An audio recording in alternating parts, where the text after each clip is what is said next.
So welcome to this explainer. Today, we're unpacking the absolutely fascinating history of the wazir. And we're going to discover exactly why understanding this specific role is honestly the absolute key to grasping Islamic governance.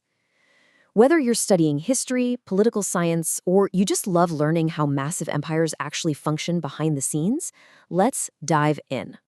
Let's kick things off by challenging some of our modern preconceptions about rigid political titles. Think about it.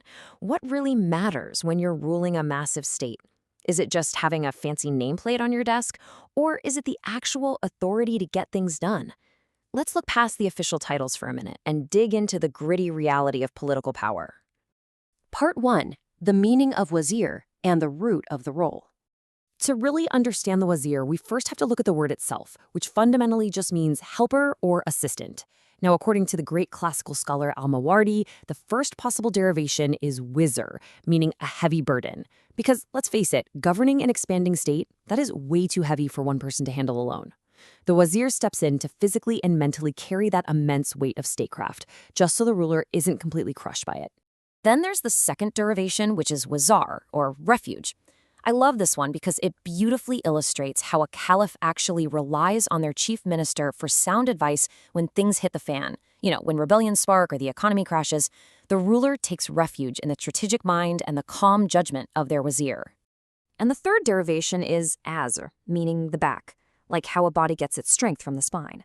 But what's really fascinating here is that whichever route you go with, burden, refuge, or back, literally none of them grant the wazir absolute authority. Sure, they provide the backbone for the ruler, but fundamentally, they are always an assistant, never the actual head of the state. This whole concept is just deeply embedded in Islamic tradition. Take this saying of Prophet Muhammad, which establishes the wazir as both a spiritual and a practical necessity for righteous leadership. Having a good assistant isn't just some administrative bonus, right? It's seen as a literal divine blessing to keep a leader on the straight, righteous path. Moving on to part 2, titles versus functions. Why the job matters more than the name. Now, if we contrast the wazir with other titles, the distinctions become super clear. In Islamic history, a khatib runs the executive office. They're handling the clerical and administrative side of things. An emir is a governor or a military commander, ruling a specific geographic province or leading an army. But the wazir?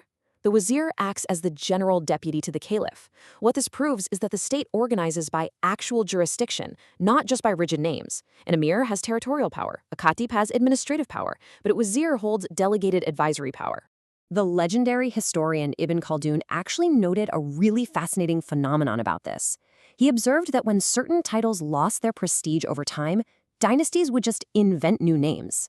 So when powerful men didn't want to be called wazir anymore because they felt the title had gotten kind of weak, they just started calling themselves nayab, which means deputy. But here's the kicker. They were doing the exact same job. It just goes to show the actual function matters so much more than the specific title. Part 3, the early wazirate. Wazir by function, not by title. To really hammer this home, let's look at the early days of the Islamic State, way before wazir became a standardized formal rank with a fancy desk. Right after the Prophet's passing, at the gathering of Saqifa to decide the future of the state, Abu Bakr told the Ansar, the local residents of Medina, "We are the emirs and you are the wazirs." He was functionally designating them as the ultimate governmental partners in state affairs. In practice, the rightly guided caliphs actively delegated specific portfolios to their most trusted companions. The Prophet himself utilized Abu Bakr and Umar. Later on, Abu Bakr utilized Abu Ubaidah for finance and Umar for the judiciary.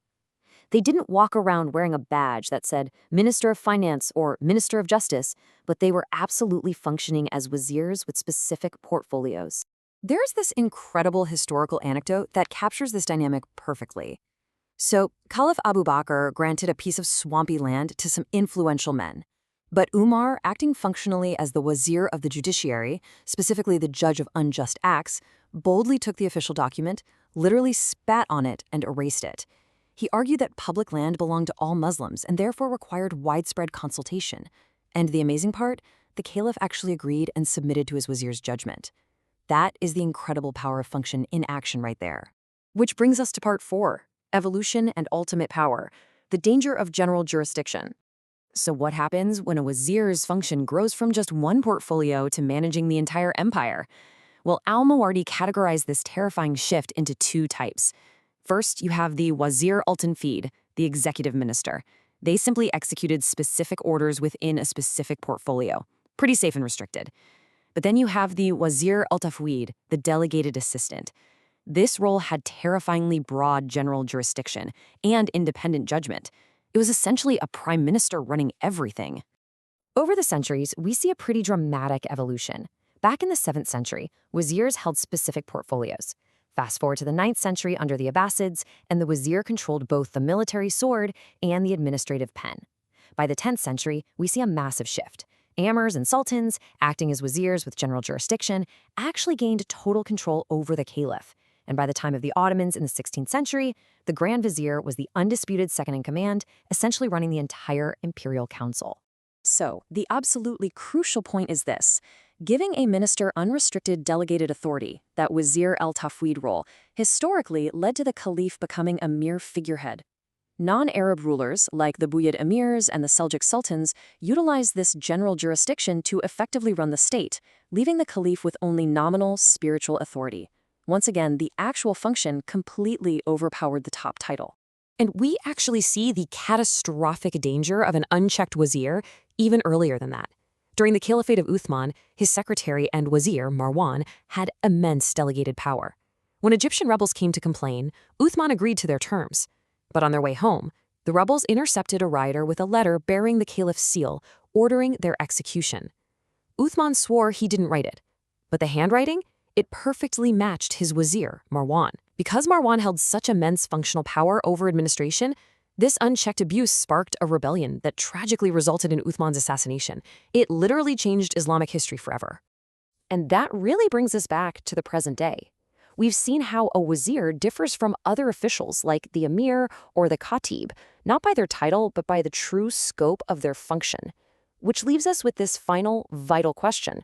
If history shows us that titles constantly change just to mask where true authority lies, are we focusing way too much on what our modern leaders are called?